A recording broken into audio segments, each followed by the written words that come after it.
What's up, guys? We live again. It's your crew for Teach Me Tuesday. Hey, guys, we got a good one today.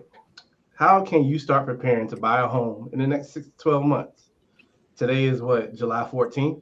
So, in the next 6 to 12 months, either the end of the year, going into the beginning of next year, how can you prepare today to be in that home starting in 2027? Let's talk about it.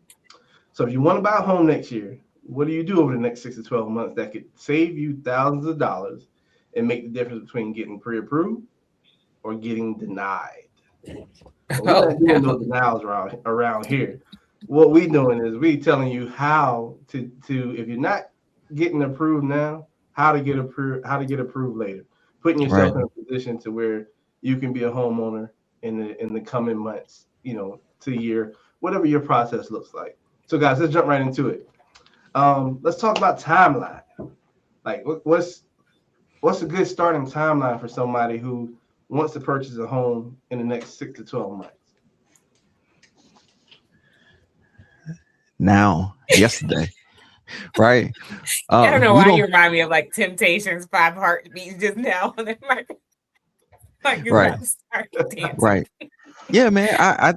Hey, man. I think if you are planning to buy a home, is no. I don't believe it's too early. Okay. I believe that. Hey, let's start getting your ducks in a row now.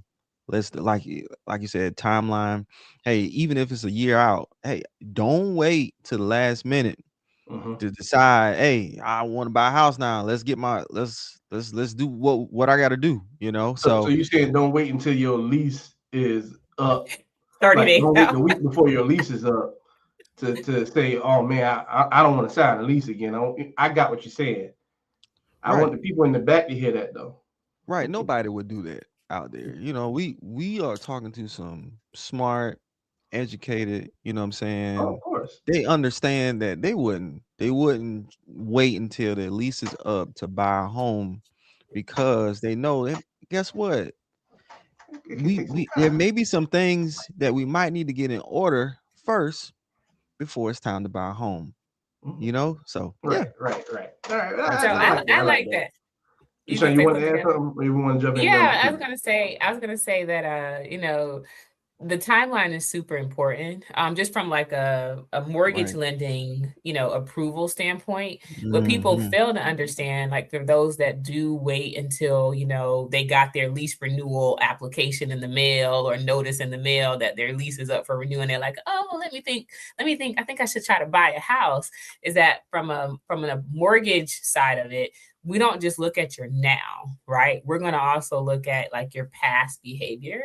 So we're going to Mm, look at, the 2 years back taxes, the 2 months back bank statements. We're wow. going to look at some previous data. And if you didn't quite, button those things up prior to you just impulsively making a decision, it could truly impact you, or it can kind of slow down, that momentum of you buying a house. So I would tell people just exactly what y'all said too, is don't wait so long, and definitely be a little bit more forthcoming and preparing early because of those reasons as well. Mhm.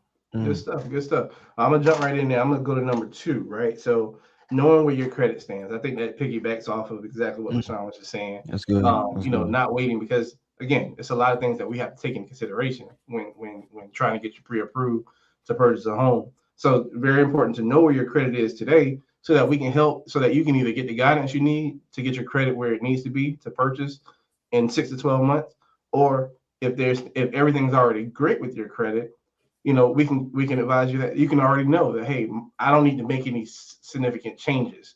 I just need to Mm, continue to pay my bills on time. I don't need to mhm, close out any accounts. I don't need to do mhm. X, Y, and Z. I'm fine where I'm at currently today to get approved for hopefully what I'm looking for down the road. So Right. very important. Know where your credit stands, but don't just focus on the scores.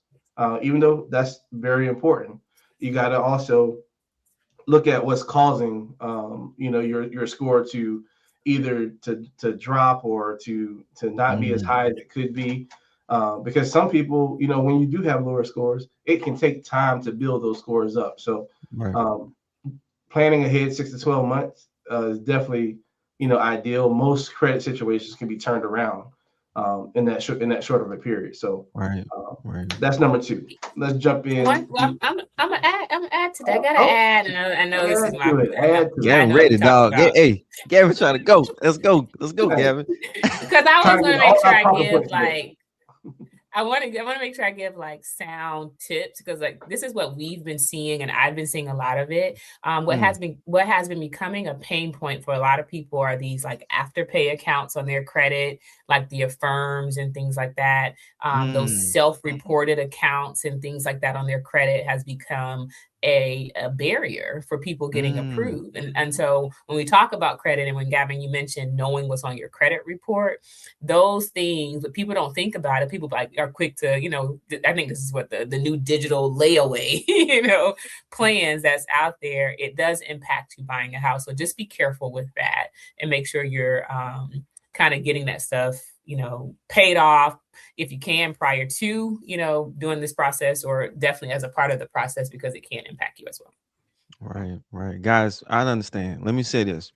Let's breathe. Let's take some breath. Because credit is a pain point. Credit is a pain point. I get it. I can't tell you how many times I talk to people, they're worried about the credit. But guess what, guys? We gotta know where we are so we can figure out where we're gonna go. Okay. So, and what we gotta do. So guys, just understand, like when it comes to that pre-approval process, they're gonna have to look at the credit, okay, so that we can determine what needs to be done in order to help you. Okay. That's it. Simple as that. Yeah. That's it. Simple as that. Love it. Keep rolling, jumping in number 3. All right, so we done talked about your timeline. We done talked about credit. Now let's talk about saving. The hardest thing ever, saving money. Because guess what? Buying a house, it's not going to be free. It's some programs, some things that can be negotiated. But at the end of the day, to buy a house, you're still going to need a little change, a little something. Right. And that's depending on your situation. Some people gonna need a lot of something. So let's talk about it, man. Why is it important to start building your savings in that pre-planning window, to meet that 6 to 12 months down the road? So y'all want me to jump in there real quick? I'll be quick, Gavin. Be real quick. So guys, when you buy a house, like Gavin said, it's not free. There's some things you're gonna have to pay for in the home buying process. Okay. These are just the things just to buy a house, like earnest money. All right. Inspections, appraisals, maybe you might have to pay some closing costs if I can't get the seller to pay all your closing costs. Okay. So you gotta make sure you got some savings set aside in order to make sure you can get through that home buying process. That's not even talking about, hey, after you buy the house, and you're gonna need some savings for a rainy day, just in case something might not be working when you wake up in the morning. Right. Okay. That's so true. And I think people neglect that part, like the moving expenses, or if you gotta, pay deposits for utilities or something like that.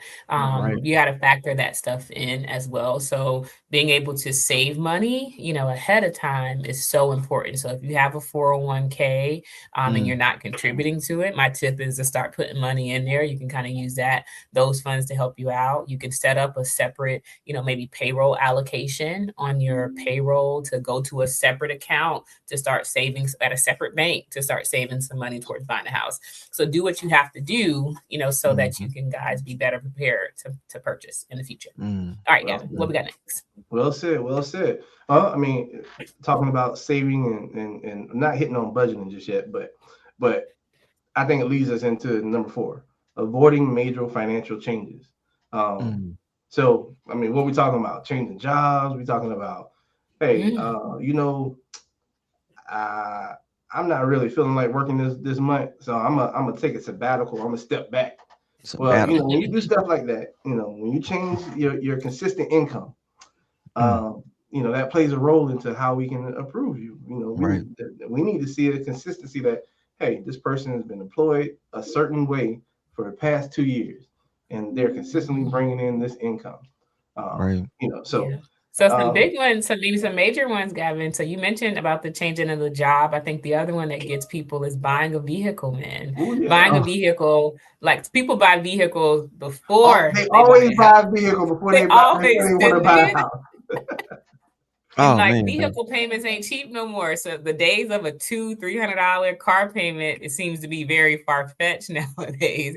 These car payments I'm seeing are $500, $600, $700, $800. I got somebody got a $1,000, $1,200 like vehicle payment. And so it's really, really hurting them when it comes time to buy a house. So please let's sit right there before I want the people to understand this, because like, now think about how that's gonna. Can you talk about how that affects, like when you take on $1,000 car payment?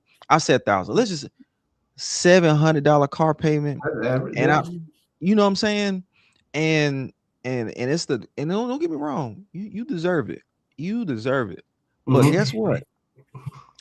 It's gonna really affect your debt to income ratio when it comes to buying a house.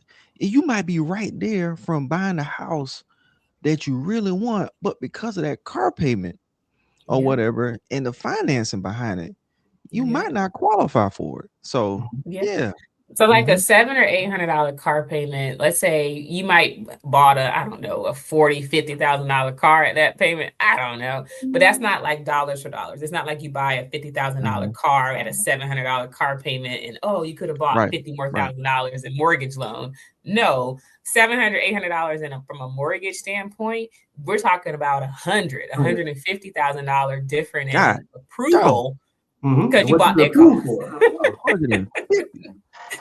About rental property, not quite that high, but close. 100,000. Yes, I mean, that shakes a lot of things up for people, man. When it comes to getting, pre-approved, so take that into consideration, guys. I didn't know it was that much. I'm sorry, guys. I didn't know. I'm sorry. I didn't know it was gonna affect them that much. Dog. You know, a whole $100. Oh my God.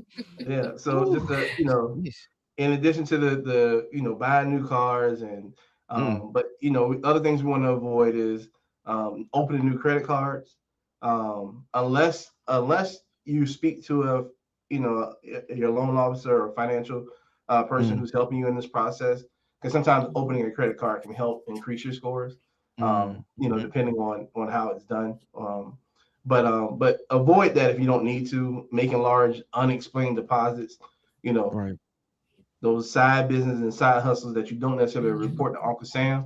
Yeah, they bring in money, but there's a certain way to be able to do that and be able to use that kind of money for the purpose of purchasing a home and co-signing for somebody else's loan. Right now, I mean, that's a big thing. A lot of people have to co-sign for people to get approved for the amount that they want. But just remember, if your aspirations and goals down the road is to purchase a home yourself, that may not be what's best for you. Or if it is, or it could be, it could be, in your benefit and your family's benefit, whoever is purchasing. But there's ways and ways of planning to be able to do those things and not let it be a detriment. So I gotta give my little tip. I gotta give a tip about co-signing. So first, I'm going to explain what co-signing is, because a lot of people have the definition of co-signing and it's not co-signing. So co-signing is when you have two people. Right? There's co-signing takes more than one person. So some people think that, you truly, let's say the mom bought the car, but the daughter drives the car. Oh, my mom co-signed for me.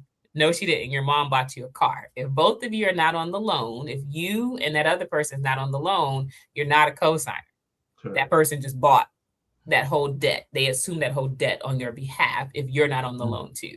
So, because I have that happen where people are like, oh, well, I don't pay that car. That's my daughter's car. That's my kid's car. But I'm like, but the loan is only in your name. The person's not on the loan with you.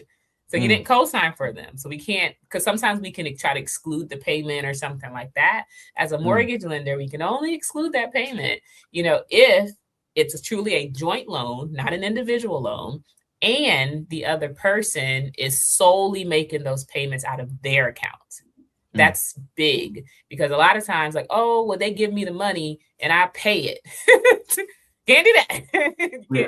You cannot do that. So please, please, please speak with a mortgage loan officer. Definitely get this plan together just before y'all go messing things up. because we have to show that for a 12-month consecutive 12-month history that other person is paying on that debt. That's truly a joint loan coming out of their account in order to really exclude it if you get yourself in a situation where you're co-signing on someone's behalf.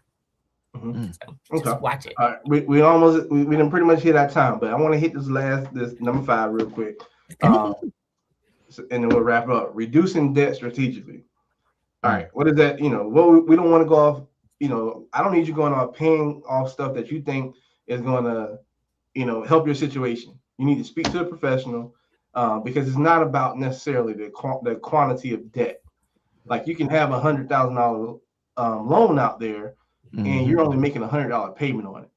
That's to your benefit when it comes to qualifying, because we're looking at what that monthly payment is how's it affecting what you can purchase. We're not looking at that total amount of debt that you have, because that's going to be there. We're worried about that monthly payment. So don't go off paying. Don't go off paying. Oh man, I need to pay down that $100,000 loan in order to qualify for a house when you have a $5,000 credit card out there, and you're in the monthly payment for that is $500. That's what you need to more likely be working on, and reducing that debt so that we can get that payment down short, smaller. But yeah, so definitely, guys, just consult with your lending professionals before you start making conscious efforts to reduce your debt. I gotta raise my hand on that one.